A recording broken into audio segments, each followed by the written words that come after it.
آج کے دن یعنی 18 جولائی 1391 کو کونڈ ورچا کی لڑائی لڑی گئی۔ یہ لڑائی گورڈن ہوڈ کے بلگار اولس میں دریائے کونڈ ورچا کے مقام پر لڑی گئی۔ اس لڑائی میں امیر تیمور اور توختی تیش آمنے سامنے تھے۔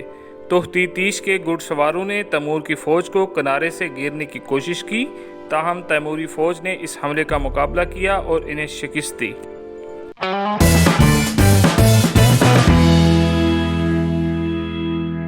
آج کے دن 1918 میں نیلسن منڈیلا کی پیدائش ہوئی۔ نیلسن منڈیلا جنوبی افریقہ کے سابق اور پہلے جمہوری صدر تھے، جو 1994 سے لے کر 1999 تک منتخب رہے۔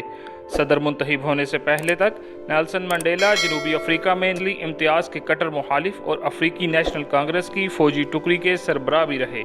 جنوبی افریقہ میں سیاہ فاموں سے برتے جانے والے نسلی امتیاز کے خلاف انہوں نے تحریک میں بھرپور حصہ لیا، اور جنوبی افریقہ کی عدالتوں نے ان کو مختلف جرائم جیسے توڑ پھوڑ، سول نافرمانی، نقض امن اور دوسرے جرائم کی پاداش میں قید بامشقت کی سزا سنائی۔ نیلسن منڈیلا اسی تحریک کے دوران لگائے جانے والے الزامات کی پاداش میں تقریباً 27 سال قید بھی رہے۔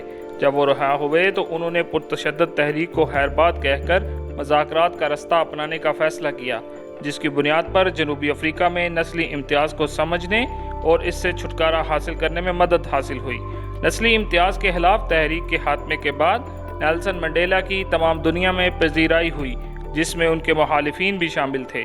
نیلسن منڈیلا کو ان کی 4 دہائیوں میں مختلف تحریک و خدمات کی بنیاد پر 250 سے زائد انعامات سے نوازا گیا، جس میں سب سے زیادہ قابل ذکر 1993 کا نوبل انعام برائے امن ہے۔ نیلسن منڈیلا کا انتقال 5 دسمبر 2013 کو ہوا۔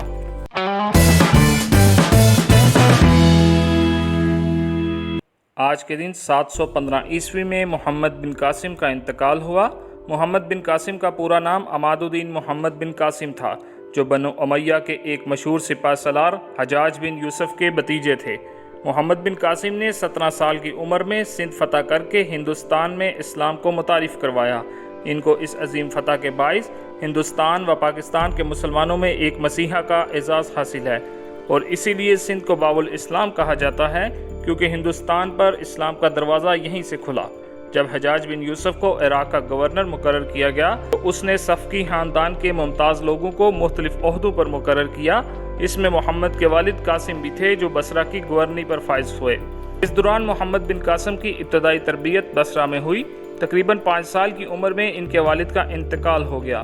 15 سال کی عمر میں 708 کو ایران میں کردوں کی بغاوت کے خاتمے کے لیے سپہ سالاری کے فرائض سونپے گئے۔ اس وقت بنو امیہ کے حکمران ولید بن عبد المالک کا دور تھا اور حجاج بن یوسف عراق کا گورنر تھا۔ اس مہم میں محمد بن قاسم نے کامیابی حاصل کی اور ایک معمولی چھونی شیراز کو اپنا خاص شہر بنا دیا۔ اسی دوران محمد بن قاسم کو فارس کے دارالحکومت شیراز کا گورنر بنا دیا گیا۔ اس وقت اس کی عمر 17 برس تھی۔ اپنی تمام تر خوبیوں کے ساتھ حکومت کر کے اپنی قابلیت و ذہانت کا سکہ بٹھایا، اور 17 سال کی عمر میں ہی سندھ کی مہم پر سالار بنا کر بھیجا گیا۔ محمد بن قاسم کی فتوحات کا سلسلہ 711 میں شروع ہوا اور 713 تک جاری رہا۔ انہوں نے سندھ کے اہم علاقے فتح کیے اور ملتان کو فتح کر کے سندھ کی فتوحات کو پایہ تکمیل تک پہنچایا، لیکن شمالی ہند کی طرف بڑھنے کی خواہش حالات نے پوری نہ ہونے دی۔ ملتان کی فتح کے بعد محمد بن قاسم نے شمالی ہند کے سرسبز و شاد علاقے کی جانب متوجہ ہونے کے لیے قدم بڑھائے۔ پہلے کنوج کے راجہ کو دعوت اسلام دی، لیکن اس نے قبول نہ کی تو محمد بن قاسم نے کنوج پر حملے کی تیاری شروع کر دی۔ اسی دوران حجاج بن یوسف کا انتقال ہو گیا، جس پر محمد بن قاسم نے کنوج پر فوج کشی کی بجائے واپس آ گیا۔